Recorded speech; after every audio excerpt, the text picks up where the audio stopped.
This is an Eyewitness News election update. I'm Mike Marza. Election day is now just 3 weeks from today, and the candidates for New York mayor were busy today with appearances throughout the 5 boroughs. Democratic nominee Zohran Mamdani was in Queens joining Governor Hochul at a pre-scheduled economic event in his assembly district. It's the first time the two have appeared together, though, since she endorsed the frontrunner last month. Republican Curtis Sliwa attacked subway crime at a stop in Manhattan, and he said if he was elected, he would deploy more officers underground, specifically on trains, and focus on mental health services. And Andrew Cuomo announced the, quote, action plan for affordable housing that he would enact in his first 100 days in office. The former governor said 80,000 new units would help alleviate the city's current crisis. Meanwhile, in Washington, President Trump doubling down on his threats to withhold federal money from New York if Mamdani wins City Hall. A lot to get to tonight. So joining me now is ABC News political director Averi Harper. Averi, always great to see you. Good to see you, too. So let's play a little bit of what President Trump said today, and then we'll talk about it on the other side.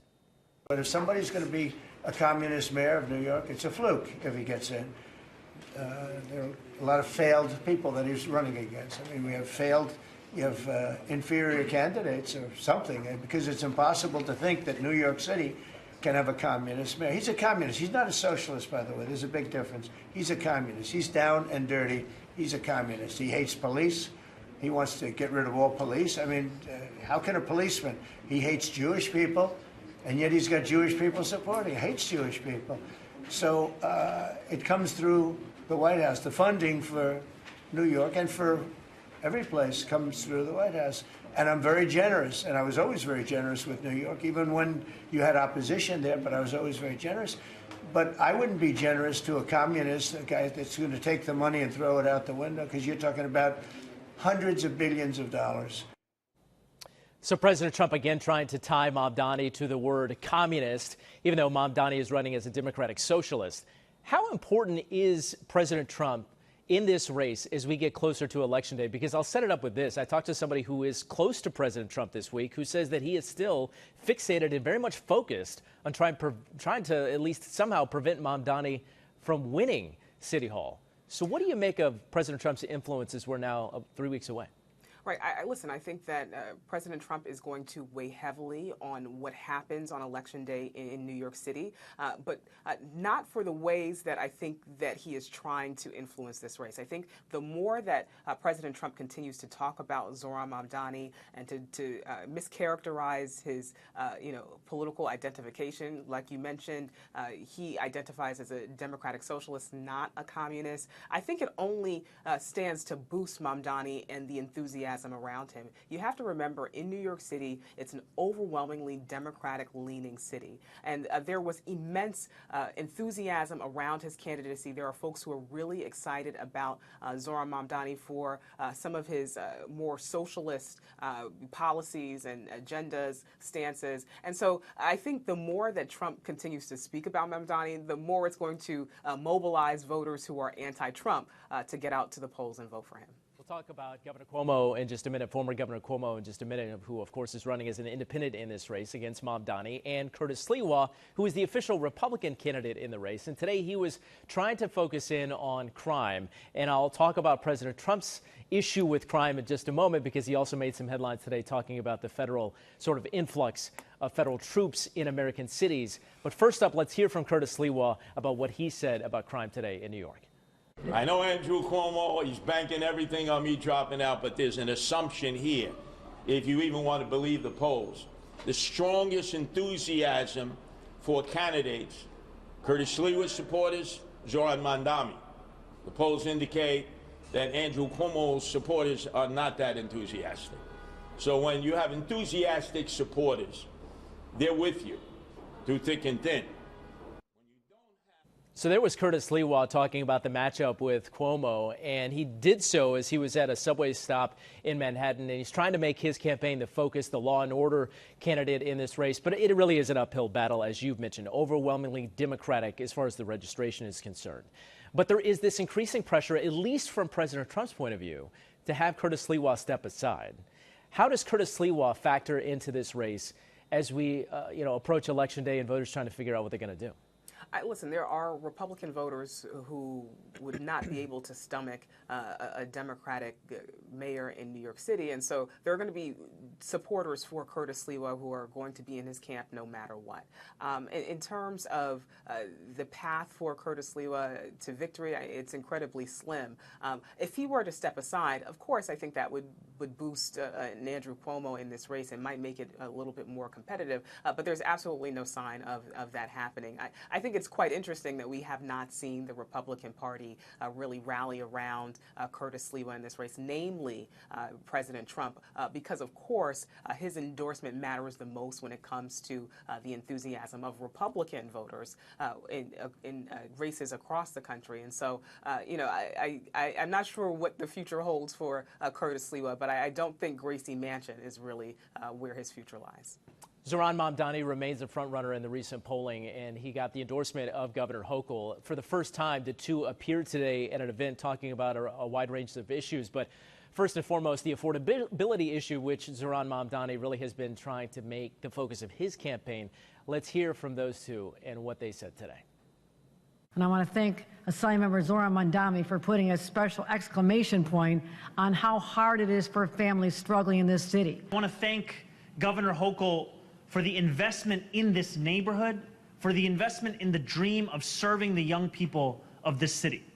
Because what we are talking about is nothing short of transformative. So it's interesting, Averi, when we think about endorsements, you mentioned the lack of endorsements from some of the main figures on the Republican side for Curtis Sliwa. But then you have Governor Hochul, who endorsed Zohran Mamdani. And some of the national figures in the Democratic Party have been resistant to do that because of his way left-leaning policies, being a Democratic socialist.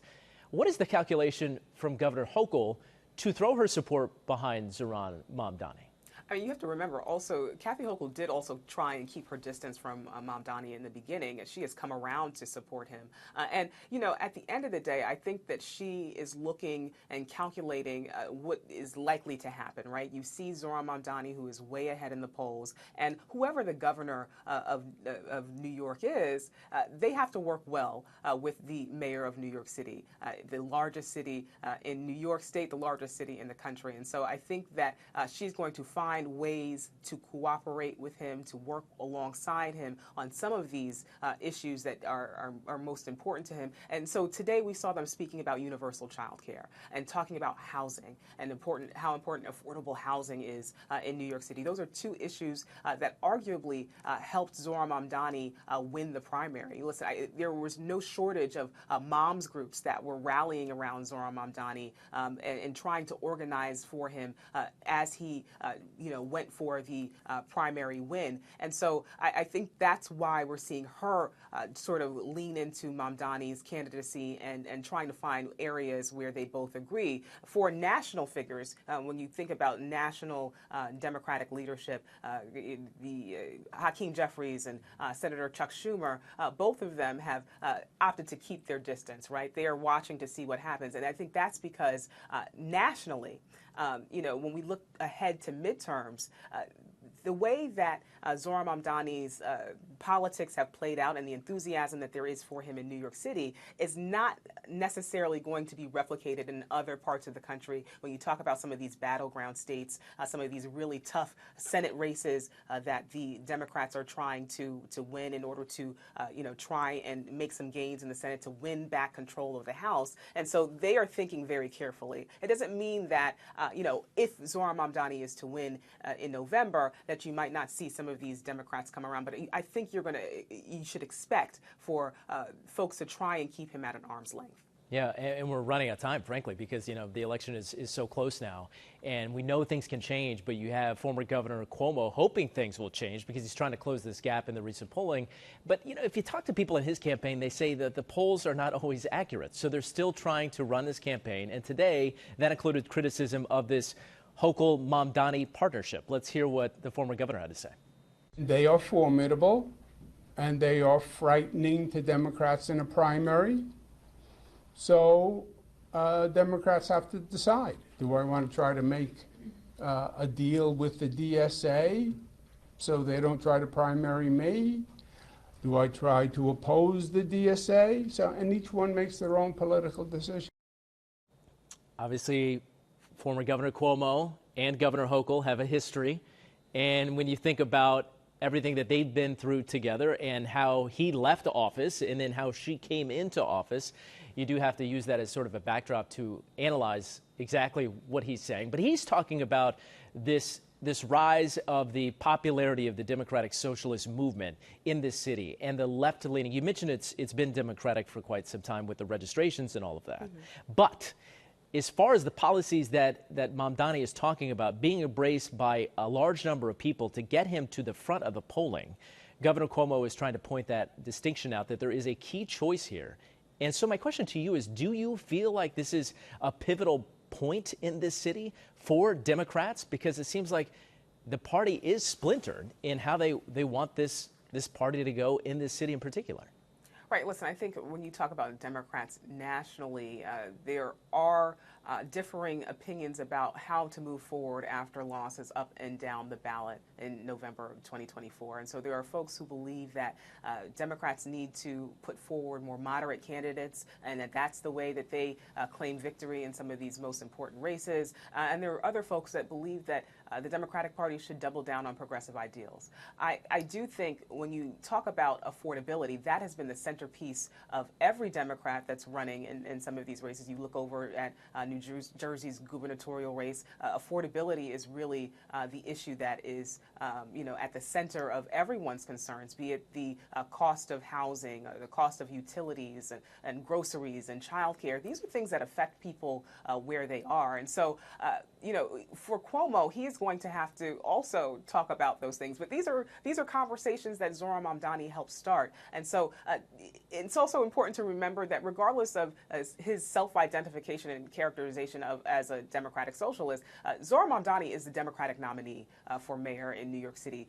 Andrew Cuomo ran in the primary and he lost. And he lost to someone who was little known and does not have the history and the name ID that he had going into that race. And so he has an uphill battle to climb if he wants to win in New York City. We're going to see them take the debate stage and face off against one another. And so I think that could be a really important moment in this race, but we'll have to wait and see what happens. Yeah, and that's what I was going to ask you. I have just a couple of more questions for you. But in a couple of days, we will see this debate, and so much interest, I think, will be placed on that debate on how they're going to act. The tone, perhaps, could be the headline of it all.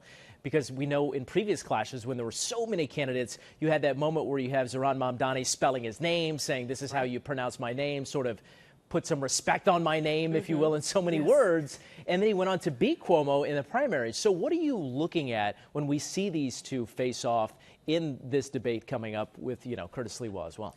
I think the interest in that debate and these upcoming debates are going to go far beyond the borders and the 5 boroughs of New York City because there are so many people who are interested not only in Zohran Mamdani's rise politically, but just to see what will happen on stage with Andrew Cuomo, someone who comes from, a family of politicians, someone with lots of history.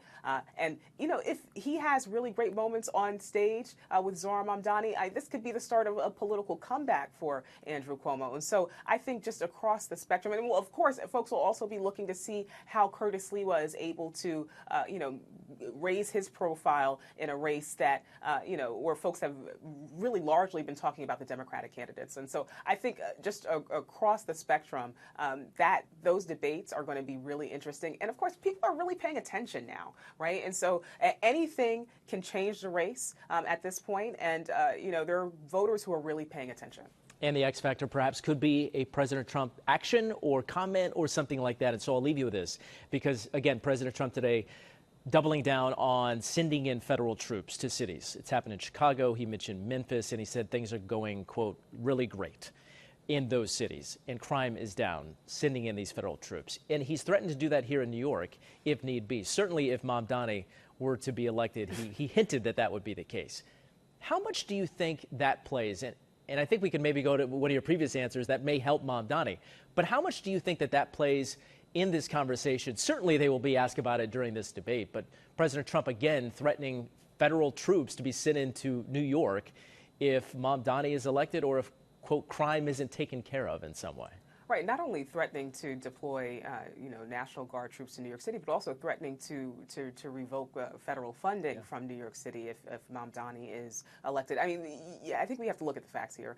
Crime is down in New York City, including violent crime, and that has not stopped the Trump administration from deploying National Guard troops to cities across the country. And so anybody who is going to be in Gracie Mansion is going to have to deal or prepare for the notion of the Trump administration sending National Guard troops to New York City streets. And then in terms of federal funding, it's important to note that Congress controls the purse strings, right? Congress appropriates funds, that power does not lie with the executive branch. And so any sort of threat to revoke federal funds or attempt to revoke federal funds would likely end up in a very long legal battle for the Trump administration and in New York City. So those are things that would actually happen. I do think, again, those sorts of threats do stand to boost Zohran Mamdani or anybody other than the candidate that Trump wants to win in this race. And arguably, the enthusiasm is with the young and the progressive in New York City. And so we'll have to wait and see what happens. But Trump definitely going to be weighing heavily on this race. We'll see how it all plays out. Averi Harper, ABC News political director. Always a pleasure to get your perspective. Thank you. Thank you. I'm Mike Marza. Full coverage of all of the big races ahead of Election Day all the time at ABC 7 NY. Have a great day.